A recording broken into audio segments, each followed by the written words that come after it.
Olá, amigos do canal Fé Ativa, muito bom dia! Que o nosso Deus bendito e santo abençoe a cada um de vocês poderosamente em mais este dia.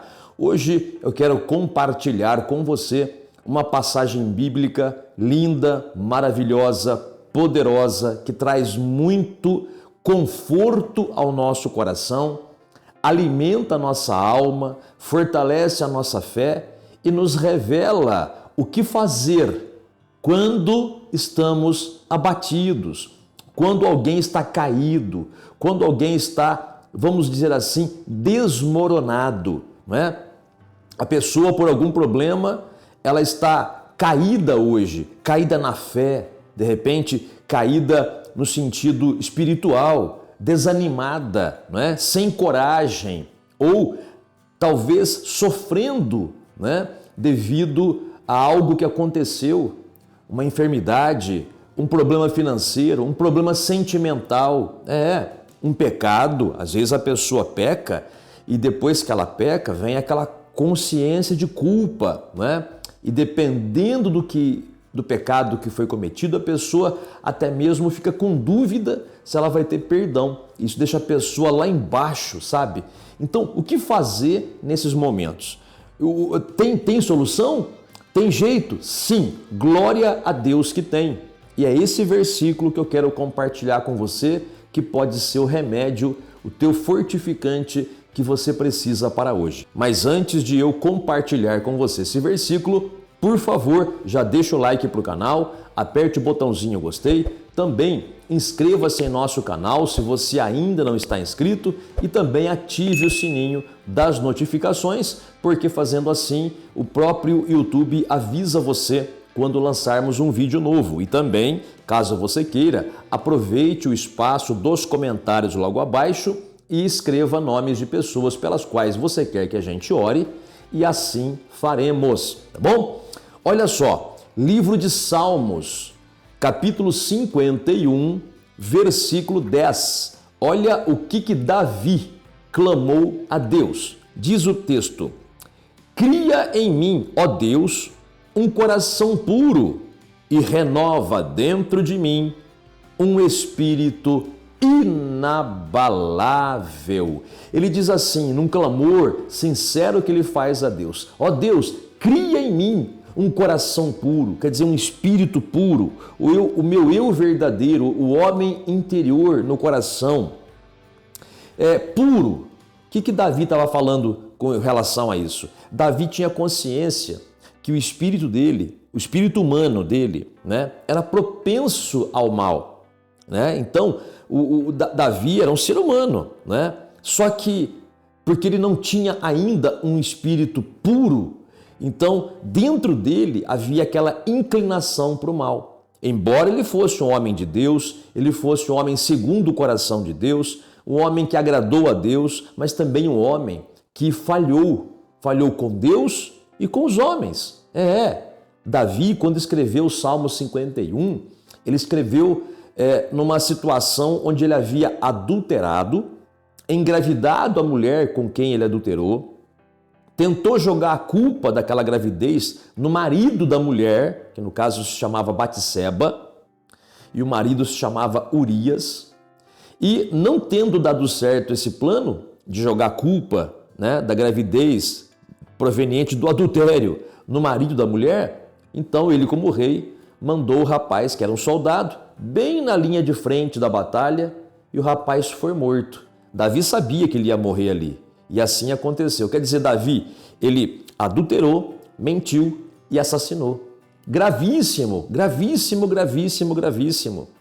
E aí, Davi, então, por um tempo, ele até tentou esconder isso.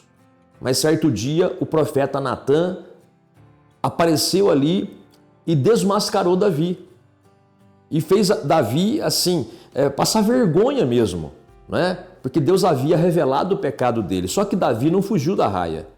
Davi, quando foi desmascarado, ele não contradisse o profeta, não rebateu, não se justificou. Ele apenas disse: eu sou homem, eu sou essa pessoa que pecou. Eu sou essa pessoa que fez essa bagunça, essa anarquia, essa porcaria que eu não devia ter feito. mas porque o meu coração é impuro, eu me inclino para o mal, eu não quero fazer o mal, mas eu acabei fazendo. Mas mesmo assim, eu assumo a minha culpa. Só que Davi, então, tendo feito isso, sim, ele começou a buscar a Deus, mas estava muito abatido. E ele estava até com medo de que Deus o abandonasse, devido à gravidade do seu pecado. Ele estava com medo que Deus tirasse a presença do Espírito Santo de Davi. E Davi não queria perder isso. Davi era o rei, ele tinha tudo. Mas Davi também sabia que sem Deus, na realidade, ele não tinha nada. Ah, se as pessoas hoje entendessem isso. Ah, se as pessoas hoje entendessem isso. Você pode ter tudo, mas se não tiver a presença de Deus, você não tem nada. Tudo vira um vazio. Sem a presença de Deus, tudo que você tem torna-se vazio, inútil. Nada te satisfaz. Então, meu amigo e amiga, se você é uma pessoa que, como Davi, pecou, você é um crente, estava indo bem, mas de repente alguma coisa entrou no seu caminho e você pecou, e você adulterou, e você mentiu, ou você traiu, sei lá o que aconteceu, e você então ficou abatido.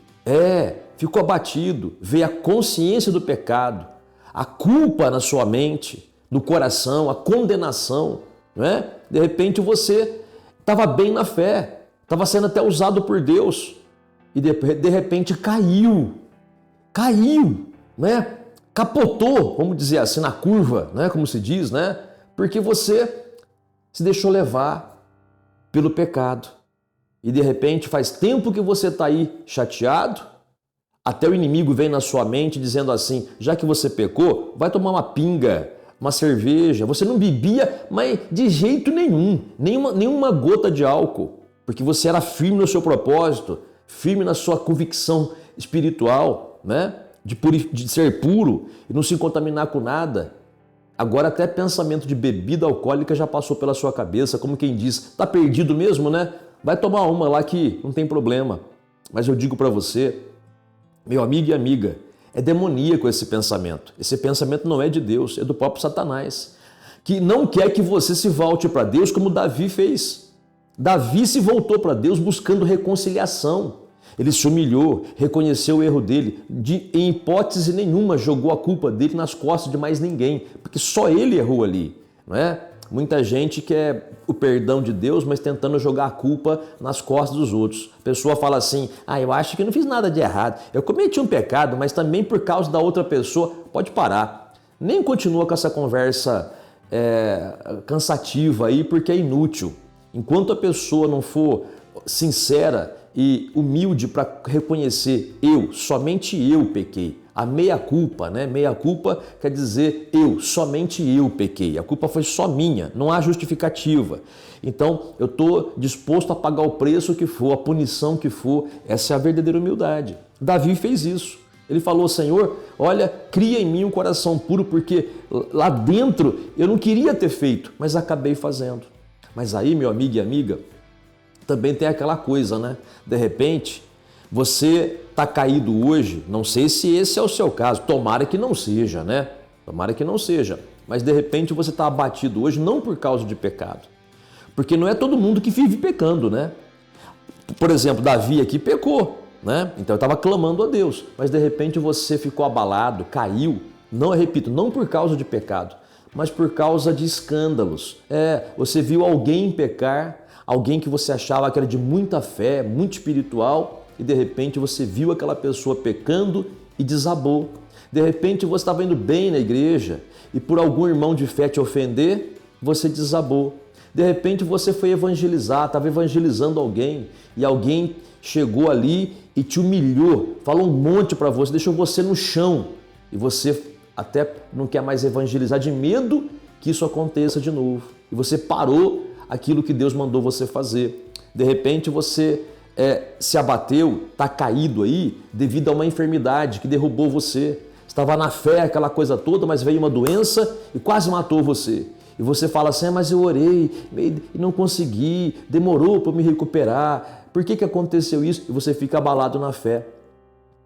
São várias situações, não é? De repente você está abalado porque o teu marido te traiu. a tua esposa te traiu, né? Você está abalada porque o teu marido te traiu, né? Você sempre foi uma mulher honesta, direita, e você não entende como é que ele foi, vamos dizer, te apunhalar pelas costas, entre aspas, né? Como ele foi te trair, e você depois disso não é mais a mesma pessoa. De repente você teve um problema com os filhos, nas drogas, né? Você sempre deu o melhor e de repente descobriu que teus filhos te enganaram por muito tempo, né? Mexendo com drogas, traficando de repente, não sei. E você está abalado ou abalada aí, né? De repente porque no seu trabalho as coisas não foram bem, você ficou abalado. Olha, são vários os motivos e você não pecou em nada, né? De repente é o seu caso, está abatido não por causa de pecado, mas por algo que aconteceu, pois o procedimento é o mesmo. No caso de Davi, veja, Davi antes de pecar, ele era uma pessoa. Depois que pecou, parece que ficou outra pessoa. Antes de pecar, Davi tinha aquela vontade de servir a Deus e ele tinha um espírito, quer dizer, uma atitude, um temperamento, uma disposição inabalável de enfrentar a vida, de enfrentar os problemas, de conquistar a vitória. Depois que ele pecou, estava lá fragilizado, estava com medo de tudo, não tinha disposição para lutar com mais nada. Então, o que restou para Davi? Restou Deus, que na verdade é tudo, né? Deus não é resto, ele é tudo. Então, Davi clamou a Deus. Então, ele pediu: Senhor, cria em mim um coração puro e renova dentro de mim um espírito, uma disposição, uma vontade inabalável. Quando ele fala, renova em mim um espírito inabalável, a palavra espírito ali não é o espírito dele, não é o espírito humano. É o espírito no sentido de disposição, é o espírito no sentido de temperamento, né? Aquele temperamento forte, aquele espírito forte, né? Aquela disposição forte, porque Davi queria voltar como era antes, ter comunhão com o Pai, ter comunhão com Deus e voltar a ser aquela pessoa disposta, vigorosa. Você não era assim antes desse problema ter ocorrido? Seja o pecado ou não, um outro problema que fez você cair na fé, desanimar, ficar abalado e abatido? De repente você perdeu alguém que você amava, ou a pessoa foi embora, ou a pessoa largou você, ou a pessoa até faleceu. E depois que aconteceu isso, você não é mais a mesma pessoa.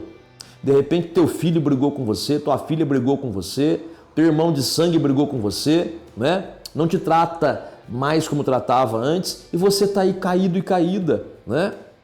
Então o que tem que fazer? A mesma coisa que Davi fez. Ir ao Senhor em oração e clamar de todo o coração por um espírito inabalável. Aliás, pela renovação de um espírito inabalável.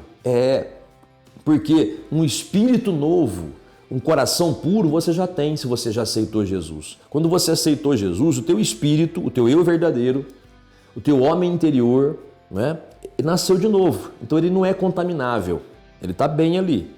Mas de repente a tua vontade está fraca, a tua disposição está fraca, né? Não tem mais vontade de lutar, perdeu a alegria da vida, perdeu a vontade de enfrentar os problemas como você fazia antes. E você está cada vez declinando mais, afundando mais. Meu amigo e amiga, essa palavra de hoje não é coincidência que você está ouvindo essa palavra. É Deus te mandando um recado para você abrir os seus olhos, porque Ele tem todo o poder para te ajudar. Mas Ele precisa que você coopere com Ele no sentido de você clamar a Ele, porque o que nós fazemos é clamar. Agora, o espírito inabalável é Ele que dá. Nós buscamos. Agora, quem dá o poder é Deus. Nós não temos poder por nós mesmos. Né? Em nós mesmos, por nós mesmos, de nós mesmos, não temos poder nenhum. Mas quando pedimos a Deus, Ele concede. Era o que Davi entendia. Davi sabia que tudo que ele havia conquistado foi pelo poder de Deus. Mas aquele pecado fez ele cair e ficou fragilizado, ficou fraco ali, né? E ele sabia que precisava voltar como era antes. Entenda isso, você precisa voltar a ser como era antes, no primeiro amor, quando você se converteu, quando você tinha uma fé inabalável, uma vontade inabalável, nada te impedia de evangelizar as pessoas, nada te impedia de orar pelos enfermos, nada te impedia de repreender os demônios. Né? Nada te impedia de desejar o melhor, você lutava com a vida dia após dia, né? Vinham os problemas, mas você não se rendia e de repente o diabo armou alguma cilada para derrubar você e quase que conseguiu. Eu digo quase por quê? Porque você está ouvindo essa palavra hoje. Hoje é o dia onde você vai clamar comigo, agora em oração, E você vai pedir a Deus que Ele te renove dentro de você um espírito inabalável. E assim o Senhor vai fazer. Vamos orar agora? Você gostaria de pegar um copo com água e colocá-lo aí? Vai lá pegar. Se você acredita nisso, vai lá pega, tá? Faz segundo a tua fé. Se você não acredita, não precisa fazer. Só não critique quem acredita, tá? Jesus falou, seja feito conforme a vossa fé. Se você crê que um copo d'água pode ser tocado pelo poder de Deus, tá? Vai lá e pega a água. Se você não acredita, não faça. É simples assim, né? Agora, o importante é a oração que vamos fazer com fé, tá bom? Vamos clamar a Deus e Deus vai começar a te levantar, te restaurar, te colocar para cima novamente, porque a força vem dele. Oremos ao nosso Pai. Pai Celestial, Pai Santo e Pai Bendito, louvado seja o teu nome. Mais uma vez te damos graças, meu Pai, por esse dia que começa e por mais esta oportunidade de viver que o Senhor nos dá. Por mais esta oportunidade de podermos experimentar o teu poder, Senhor. Pai, essa pessoa que ora comigo, ela não quer apenas ouvir que o Senhor tem poder. Ela não quer apenas ouvir ou saber que o Senhor pode todas as coisas, mas ela quer experimentar o teu poder. Então, Pai, essa pessoa que pede uma renovação de um espírito inabalável, de uma vontade inabalável, essa pessoa que pede para ser renovada, Senhor, que a mão do Senhor se estenda agora e renove as forças dessa mulher, deste homem, renova o ânimo, renova a vontade, meu Pai, renova a disposição de luta que essa pessoa tinha antes. Meu Deus amado, que essa pessoa a partir de agora seja renovada pelo poder do Teu Espírito Santo e que aconteça isso neste momento. Eu invoco, eu digo, invocando poder de Deus, vem sobre essa vida, toca nela, revigora, fortalece, levanta e abençoa em nome do Senhor Jesus. Pai amado e santo, que toda condenação do pecado, porque essa pessoa já te pediu perdão, seja eliminada da mente dessa pessoa em nome de Jesus. Também te peço, Pai, faz um milagre no corpo dessa pessoa que está enferma, doente, fraca, está se recuperando de uma cirurgia, Pai, que foi muito profunda, muito extensa. Pai, opera um milagre agora, em nome do Senhor Jesus. E Pai amado e santo, na certeza absoluta da Tua resposta, nós te damos graças, te pedindo, Pai, ao finalizar esta oração, que o Senhor abençoe esse copo com água que é apresentado a Ti. Abençoe essa água, Pai, que esta água se torne o tônico, a vitamina espiritual, porque nela tem o Teu poder, para que essa pessoa também possa ser restaurada, se assim ela crê. Obrigado, Pai, nós recebemos esta água abençoada de Tuas mãos, mas também recebemos pela fé a resposta ao nosso clamor. E eu decreto pela fé, Senhor, essa pessoa que orou comigo abençoada, fortalecida, curada, com um espírito dentro dela renovado, para que ela possa levantar a cabeça novamente e vencer em nome do Senhor Jesus. Amém. E graças a Deus. Amigo e amiga, você que orou comigo com fé, você que colocou a água, beba da água, está abençoada, consagrada. Você que não pôs, apenas confia na resposta de Deus, levanta a cabeça e enfrenta. Não espera sentir-se melhor não, tá? A hora que eu me sentir melhor, Não. Se você crê que recebeu a resposta, a gente tem que crer sem sentir nada. Se eu tenho que sentir alguma coisa para depois crer, eu sou que nem Tomé, né? Tem que ver para crer. Isso não é fé. Isso desagrada a Deus até. Nós temos que viver pela fé. É crer primeiro, para ver o resultado em seguida, porque a fé traz o resultado. Então, meu amigo e amiga, não espere sentir algo, apenas levanta a cabeça e vai. Em indo, né? Ao ir, é que você vai ver o poder de Deus se manifestar na sua vida e você vai estar novamente na batalha, ali insistindo, perseverando e vencendo em nome de Jesus. Deus te abençoe grandemente em mais este dia e até o próximo vídeo.